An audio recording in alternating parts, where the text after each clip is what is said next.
আসসালামু আলাইকুম, সবাই কেমন আছেন? আশা করি ভালো আছেন। আজকে আমি রান্না করব হাঁসের মাংস দিয়ে বিরিয়ানি রান্না করব। আমি হাঁসের মাংসটাকে ভালো করে কষিয়ে নিয়ে আরেকটা পাত্রতে আমি পেঁয়াজ দিয়ে দিয়েছি। পেঁয়াজটাকে ভালো করে ভেজে নিয়ে এখন আমি চাউলটাকে একদম ব্রাউন কালার করে বাছছি। ভাজার পরে আমি পুরো মাংসটা এখন এটার ভিতরে দিয়ে দেব, দিয়ে ভালো করে কষিয়ে নেব।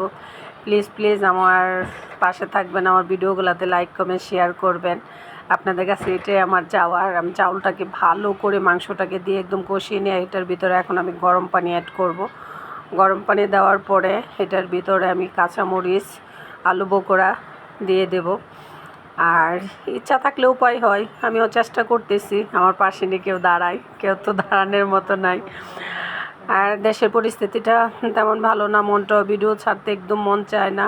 আল্লাহ যেন সবাইকে ভালো রাখে, সুস্থ রাখে। আল্লাহ হাফেজ।